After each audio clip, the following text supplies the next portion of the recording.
Jesus, ele fala em algum momento sobre... Ele morre e volta depois de 3 dias. Ele fala em algum momento sobre os tempos finais? Fala. Nesse momento ou antes? Não, antes. O que ele fala? Então vamos lá. Mateus 24. Mateus 24 ou Lucas 21 traz o que nós chamamos de o sermão profético de Jesus. É tradição ou ele foi ao inferno? Não, eu vou... Durante esses 3 dias. Eu vou explicar isso para você daqui a pouquinho. Mas vamos pegar a questão do fim dos tempos. Então Jesus está em Jerusalém, lá no templo. E o templo de Jerusalém, você sabe disso, construído por Herodes o Grande, que governou do ano 27 ao ano 4. Esse é o segundo templo. Esse é o segundo templo, mas ampliado e embelezado. Sim. Tão magnificente quanto o templo de Salomão. Então, os discípulos que eram mais de uma região rural, lá do interior, sempre que chegavam em Jerusalém era grande obra arquitetônica. Então eles olharam e disseram: mestre, vede que construção, que beleza, que obra fantástica, diríamos, que obra de engenharia, que portento. Aí Jesus respondeu para eles assim: pois não ficará pedra sobre pedra. Aí Jesus sai dessa região do templo, sobe para o monte. Você teve em Jerusalém algumas vezes, né? Então você lembra que você está olhando do Monte das Oliveiras e olhando de frente para onde era o templo. E eles chegam lá e dizem: mestre, quando sucederão essas coisas?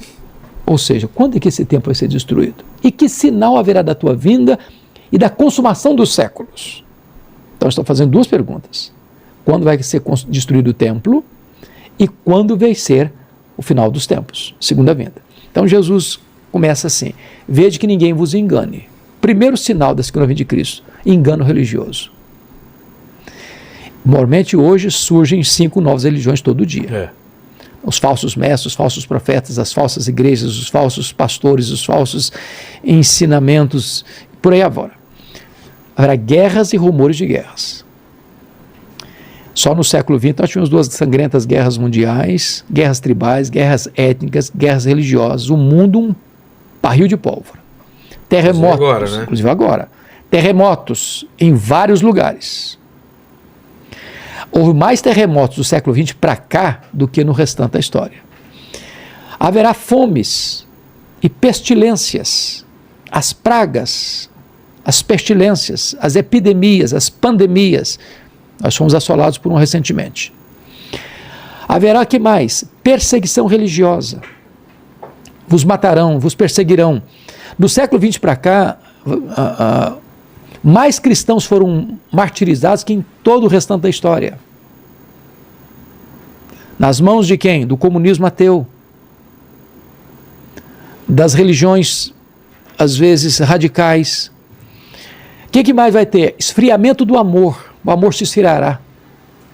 O que mais vai ter? A pregação do evangelho em todo o mundo. E hoje, veja você, a internet, o seu programa agora, que tem aqui 7.300 pessoas acompanhando ao vivo, e depois vai subir para uma plataforma do YouTube, e talvez centenas de milhares. No YouTube. Então. E tem alguém na Inglaterra assistindo, alguém no Japão assistindo agora. Então, não tem nada mais incrível do que a internet hoje para que o evangelho seja pregado em todo o mundo. Que mais? A apostasia. E você está vendo que muitas igrejas se renderam ao liberalismo e se fecharam. A apostasia é afastamento da verdade de Deus. Então, se você percebe a igreja na Europa, está morrendo. Você percebe o sincretismo religioso, templos lotados, mas não tem evangelho. Não tem evangelho. É prosperidade, é cura, é milagre, é isso, é aquilo, aquilo outro, mas o evangelho de Cristo, simples, puro, verdadeiro, não é pregado. Então, apostasia. Mas o homem da iniquidade, que é o anticristo, e aí talvez entre naquilo que você quer saber daqui a pouquinho, onde o mundo está preparado, Vilela, para uma agenda global. Quando eu olho hoje essa agenda global da desconstrução dos valores, da desconstrução dos pilares da nossa cultura judaico-cristã, você começa a perceber que é a montagem do cenário para a manifestação do homem da iniquidade. O palco está pronto. O palco está pronto. A segunda vinda de Cristo está mais próxima do que imaginamos. Eu abri aqui o seu livro na abertura dos 7 selos, né? Que é uma... Aqui, ó, Paquito. Ó, que é uma parte do Apocalipse onde começa a falar sobre os cavaleiros do Apocalipse. O que seriam os 7 selos e as 7 trombetas? Mas mais uma vez eu vou pedir cara, eu tô indo muito ao banheiro, cara. Ô Paquito, me ajuda aí. Se tiver uma pergunta sobre esse assunto, o que a gente falou, melhor. Porque eu quero voltar. Você quer que eu espere você para dar a resposta dessa pergunta? Então vamos à pergunta dele. Aí você volta com a pergunta depois. Vamos lá. A Amanda, que é nossa membra aqui, ela mandou uma pergunta aqui que é quase a Bíblia inteira, tá? Então vamos lá. Ela mandou aqui, em Coríntios, fala sobre Paulo plantar e Apolo regar, mas é Deus quem dá o crescimento.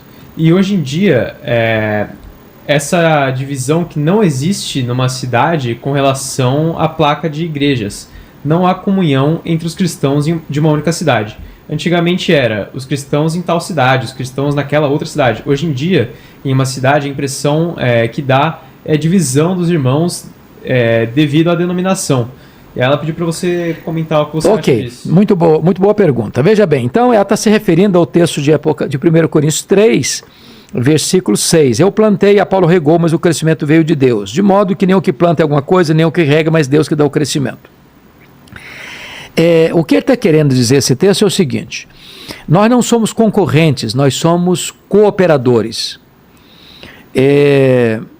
Paulo plantou, ele foi o fundador da igreja, ele saiu da igreja, foi para Éfeso, mas Apolo veio, deu continuidade ao seu trabalho, regando, mas quem produz os resultados da igreja é Deus, porque Ele é quem dá o arrependimento para a vida, Ele é quem dá a fé salvadora, Ele é quem justifica, Ele é quem regenera, Ele é quem santifica. Então, a salvação é uma obra de Deus. O que ela está apontando é um fato. A divisão das igrejas hoje é triste. É triste, porque às vezes as igrejas, em vez de estarem se unindo para pregar o evangelho, elas estão competindo umas com as outras.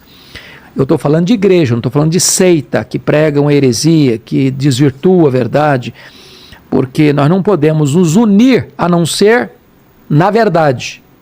Não existe união, ecumenismo, no sentido de juntar, não importa o que você crê, vão estar juntos, isso está errado, a Bíblia não ensina isso. Mas se há salvação em Cristo, nós estamos unidos no Evangelho, precisamos sim cooperar em vez de competir. É isso que ela está querendo dizer nesse texto. Pois bem, voltando à sua manda mais umas antes da gente entrar no Apocalipse. Então vamos lá. Perto desse tema, acho que não vai ter algo muito próximo assim. Mas deixa eu ver os assuntos. Mas o Alan Cavalcante, ele perguntou aqui qual a relação dos anjos caídos com os eleitos de Deus. Todo salvo e regenerado faz parte de um grupo que irá substituir a terça parte de anjos caídos? Não, uma coisa é anjo, outra coisa é ser humano. Não tem nada a ver. Nada a ver uma coisa com outra. A única coisa que aconteceu, não sei se é na Bíblia ou está em textos apócrifos, é o lance dos Néfilins, né? Da união de alguns anjos caídos com humanos e nasceram gigantes.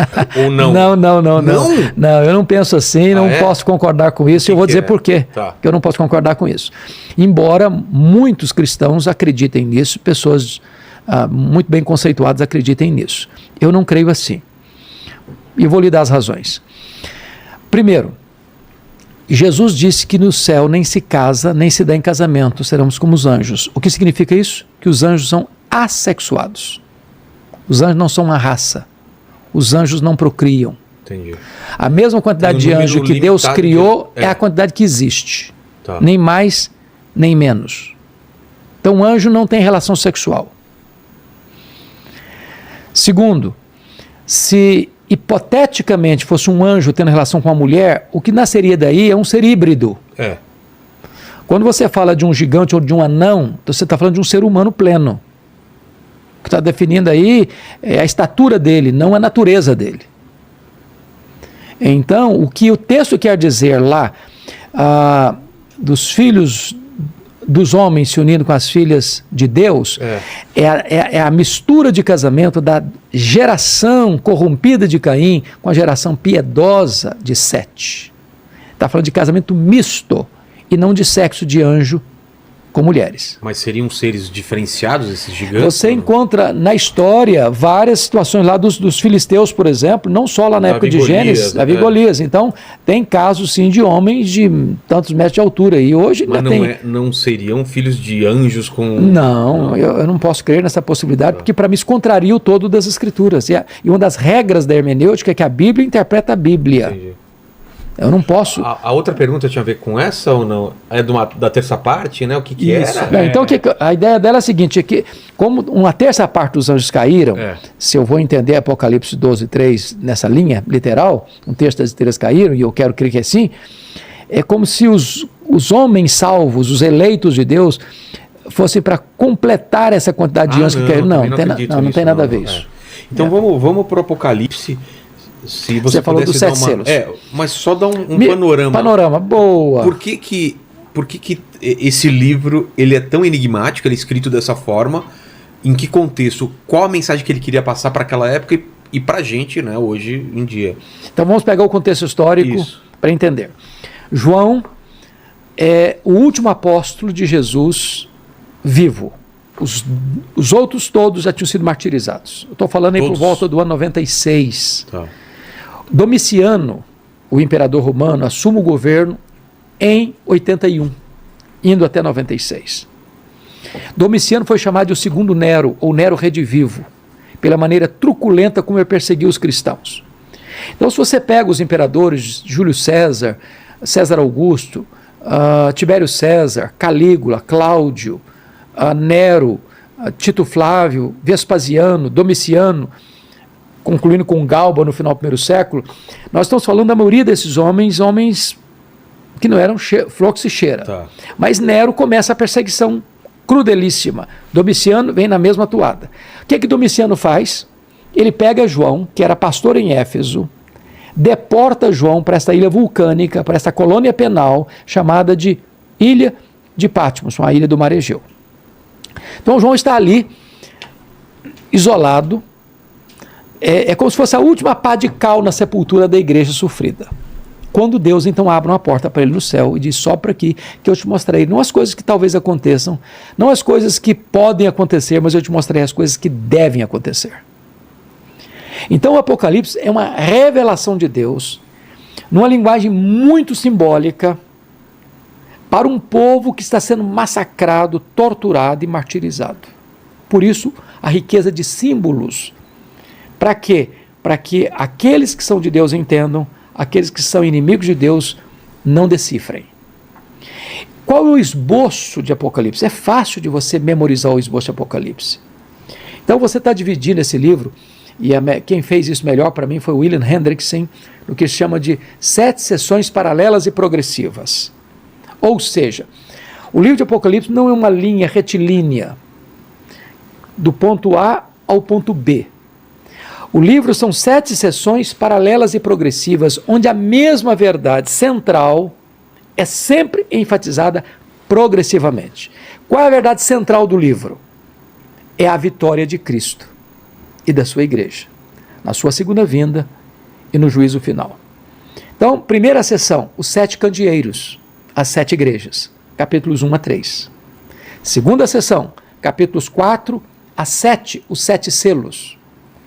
Os 7 selos são a perseguição do mundo à igreja. Terceira sessão, capítulos 8 a 11, as 7 trombetas. O que são as 7 trombetas? O juízo parcial de Deus ao mundo que persegue a igreja. Por que parcial? Porque você vai ver que as trombetas são tocadas e atingem-se o quê? A terra, os mares, os rios, os homens. E sempre um terço. Por que um terço? Porque o juízo vem misturado com a misericórdia. Cada trombeta de Deus é Deus dizendo: olha, se prepara, se arrependa, tem chance ainda. Depois você tem nos capítulos 12 a 14 o levantamento do quarteto do mal. Capítulo 12, o dragão. Capítulo 13, o anticristo, que é a besta que surge do mar. O falso profeta, que é a besta que surge da terra. E no capítulo 14, a grande Babilônia. Quinta sessão, capítulos 15 e 16, que é as 7 taças da ira de Deus. Agora o juízo é pleno, completo. Chegou a cena do juízo final, não tem mais chance. Depois a sexta sessão, capítulos 17, 18 e 19, é a queda do quarteto do mal em ordem inversa. Capítulo 17 e 18, a queda da Grande Babilônia. Capítulo 19, a queda do falso profeta e do anticristo. E vem a última sessão, dos capítulos 20 a 22, que é a cena do juízo final e o lançamento do diabo, da morte e de todos aqueles cujos nomes não estão escritos no livro da vida no lago do fogo. Novos céus e nova terra, e então se estabelece a eternidade de gozo para aqueles que são salvos, de condenação eterna para aqueles que rejeitaram a graça de Deus. Então o livro pode ser resumido nessas 7 sessões paralelas e progressivas. Tá. Os selos. Selos. São 7 selos. 7 selos. Cada selo que abre é um problema que vai surgindo, né? Ele deixa isso claro aqui no capítulo de número 6, né? Quando vai... eu estou em Apocalipse, né? Eu estava em Coríntios, desculpa. Vamos para lá. Então, o que vai mencionar? Se você perceber. Então, o primeiro selo é o cavalo branco, né? Cavaleiro em cima de um cavalo branco, né? E isso, aliás, dá pano para manga para interpretar, porque alguns acham que o cavalo branco é o anticristo Cristo, e outros falam que é o anticristo. Cristo ou anticristo? Eu creio firmemente que é Cristo. Ah, é? Por que razão? Volta a dizer a linguagem simbólica de Apocalipse. A cor branca nunca é usada para o diabo, nem para o anticristo. Se você perceber, foi lhe dado uma coroa e ele saiu vencendo e para vencer. O anticristo vai ser derrotado. Cristo é o único que saiu para vencer, vencendo e para vencer. Então Cristo é aquele que dá abertura aos 7 selos. Quando vem o terceiro selo, o segundo selo é o cavalo vermelho. Ele está falando das guerras. Depois vem o terceiro selo, que é o cavalo preto. O que ele está falando? Ele está falando da fome. Escassez. Da escassez. Depois vem o quarto selo, que é o cavalo amarelo. É o pálido. Que é o pálido, que trata da morte e do inferno. Depois ele está tratando do quinto selo, que são as almas que estão lá no céu, reivindicando justiça, né? E vem o sexto selo, que é exatamente a figura do que é a segunda vinda de Cristo. Porque veja você, no versículo 13, as estrelas do céu caíram pela terra, como figueira, quando abalada por vento forte, deixa cair os seus figos. O céu recolheu-se como um pergaminho. E a pergunta é, quando vai se dar isso? Na segunda vinda de Cristo. Então, cada sessão vem trazendo a segunda vinda de Cristo. Mas isso não inviabiliza o primeiro cavalo ser montado por Cristo, sendo que ele vem nesse... Não, sabe por que não? Por quê? Por uma razão muito simples. Quem está no controle da história não é o diabo, é Jesus. Então, mas ele vem logo no começo? A vinda dele é no começo? Quem desata o selo é ele. Tá.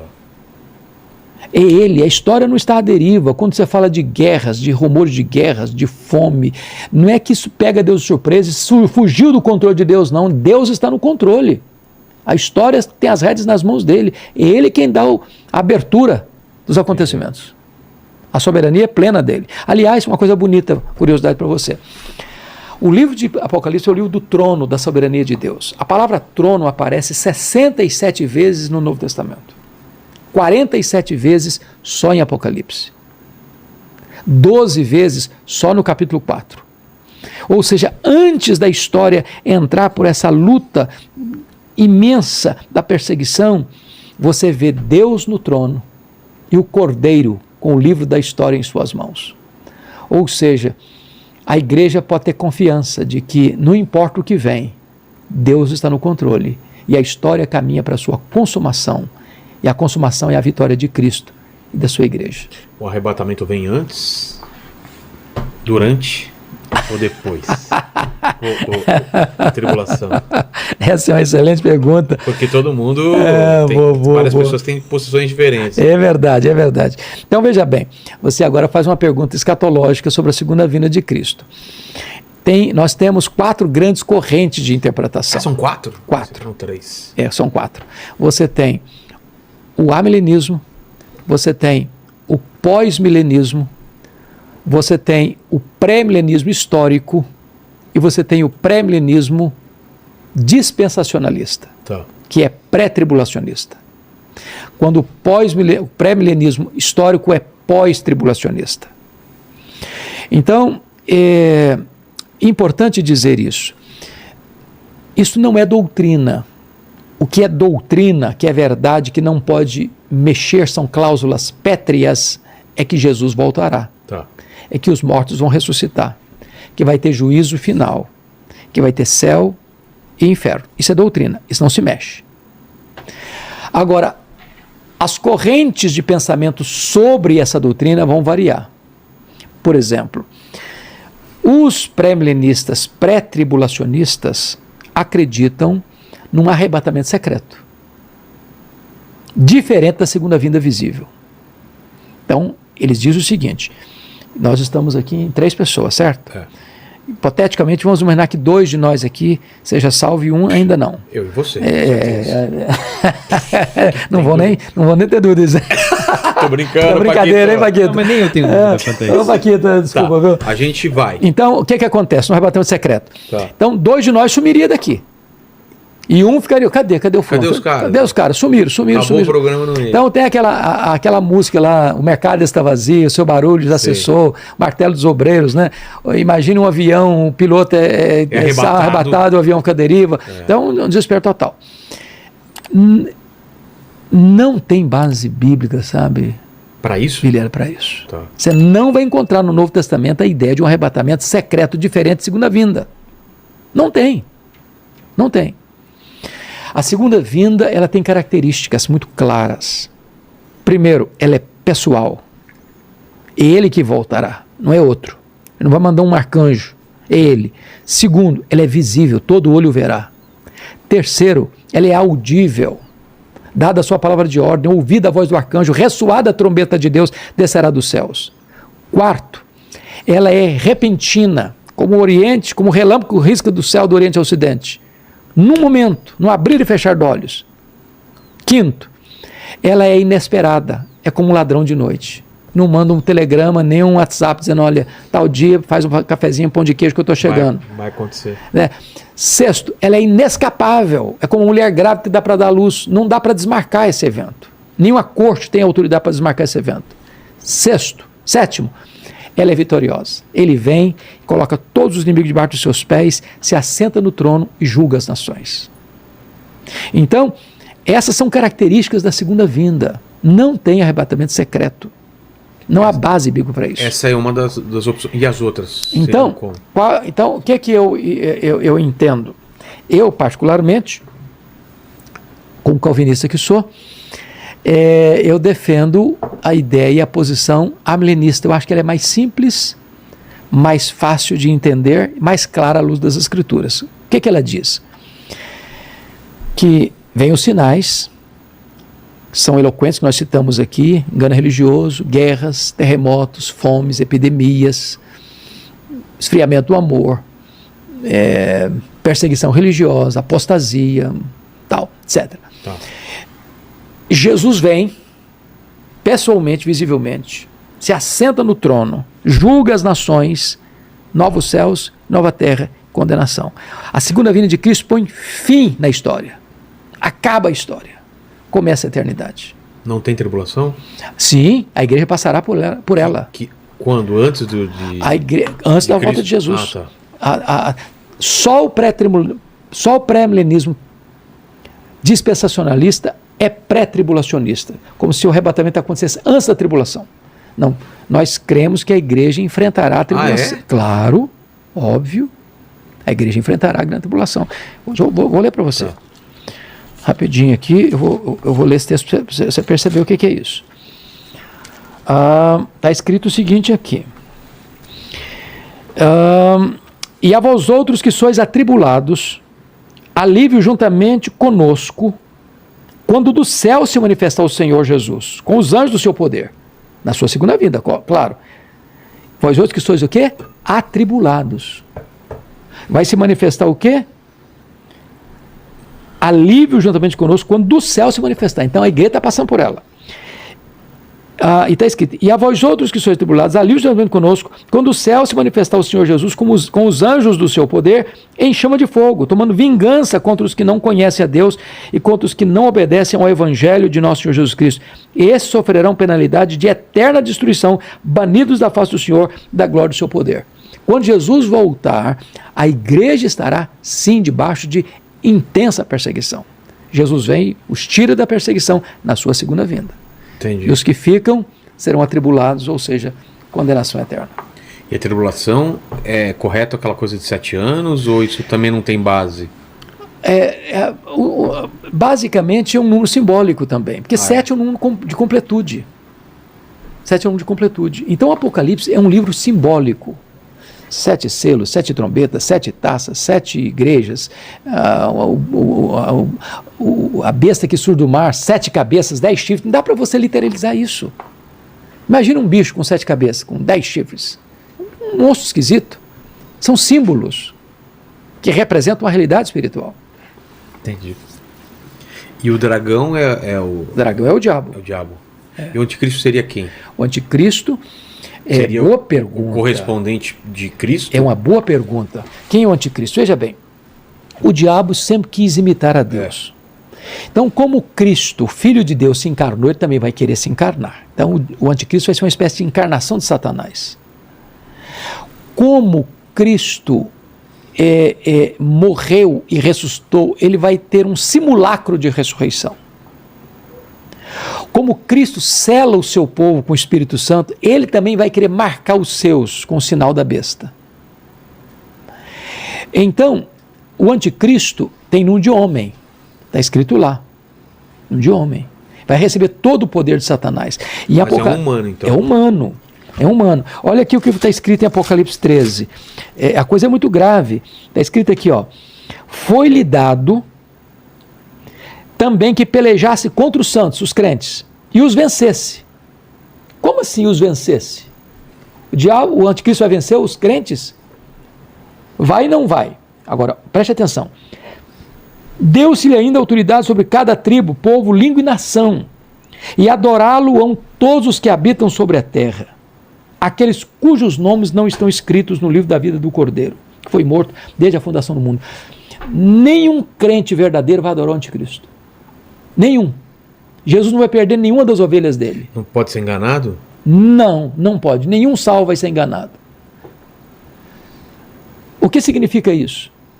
Significa o seguinte, que é como se o anticristo chegasse para você e falasse, ou você nega Jesus ou eu te mato. Ah, tá. Aí o crente diz, eu prefiro morrer do que negar Jesus. Aí o cara mata o cidadão. O anticristo venceu, matou. Mas aquele que é de Cristo venceu, porque está escrito aqui, ó, no 12, eles, pois, o venceram por causa do sangue do Cordeiro e por causa da palavra do testemunho. Ou seja, palavra do testemunho é martiria no grego. Quando um crente morre pela sua fé, ele está vencendo o diabo. O que o diabo queria era que ele se apostatasse da fé. Então, morrendo por causa da sua fé, ele vence o diabo. Então, nenhum crente vai seguir o anticristo, mas todos os que não são verdadeiramente convertidos vão seguir o anticristo. Vão ter duas alas só, os salvos e os que vão se render ao anticristo. Qual é o poder desse anticristo? Está escrito aqui. O poder de humano ou o poder de... Está escrito aqui. Olha aqui. Olha o que está escrito aqui. E adorarão o dragão, o diabo, porque deu a sua autoridade à besta. O diabo deu a autoridade ao anticristo, à besta. Também adoraram a besta, dizendo, quem é semelhante à besta? Quem pode pelejar contra ela? Essa é a grande pergunta. Vai ser um ser humano com um poder tamanho nas mãos, que a pergunta é, quem tem poder de lutar contra essa pessoa e prevalecer sobre ela? E aí o texto vai dizer que foi-lhe dado que pelejasse, né, contra os santos e os vencesse. Então ele tem um poder sobrenatural, o poder do próprio diabo. Que vai enganar muitos, mas não os cristãos. Não os cristãos, não os eleitos. Que ele vai parecer Cristo. Ele vai parecer Cristo, vai fazer milagres extraordinários. Entendi. Então, é o engano religioso. Mas, pastor, a gente está próximo disso ou não? Muito próximo. É mesmo? Muito próximo. Muito próximo. Tem vários sinais. Ô varão, se você ler atentamente... E o papo da reconstrução do templo? Essa é uma outra conversa que preciso passar por um checklist. Porque essa é uma linha do dispensacionalismo que faz uma distinção entre Israel e igreja. Exato. Não existe essa distinção no Novo Testamento. Não? Não. É só você ler Efésios. Qual é a grande tese de Paulo aos Efésios? Que Deus formou de dois povos, judeus e gentios, um só povo. O que é a igreja? O que é a igreja? Está escrito aqui nas Escrituras.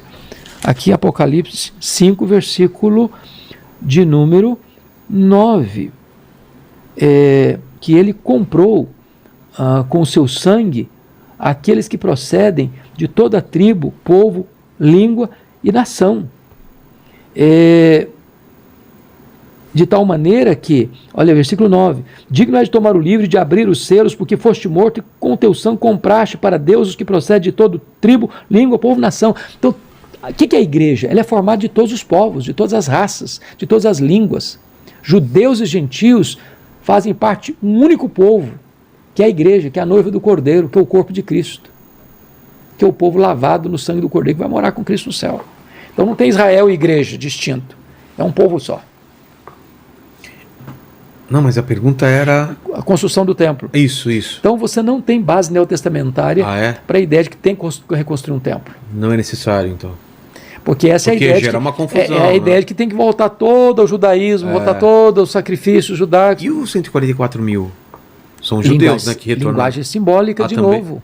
Isso é uma linguagem do número, está no Apocalipse 6 e 7, que fala de linguagem contável e incontável. Tá. A igreja, ela é contável para Deus, mas é incontável para os homens. Ela é 144 mil, isso é um símbolo da completude da igreja. Mas é uma multidão inumerável que não se pode contar ao mesmo tempo. Então, se você literalizar o livro de Apocalipse, você vai ter problemas de hermenêutica. Porque é um livro altamente simbólico que precisa ser interpretado nessa perspectiva. Entendi. Embora uma das regras da hermenêutica é que você deve interpretar literalmente sempre que possível. Mas não dá para você também interpretar um texto que é simbólico literal, porque você vai criar dificuldades. Como eu disse para você, o que são 7 selos? O que são 7 trombetas? O que são 7 taças? O que é esse negócio de um bicho que sai do mar, um bicho que sai da terra, um dragão cuspindo fogo, a noiva, a meretriz? São figuras de linguagem que representam a realidade espiritual. Entendi. Paquito, alguma dúvida?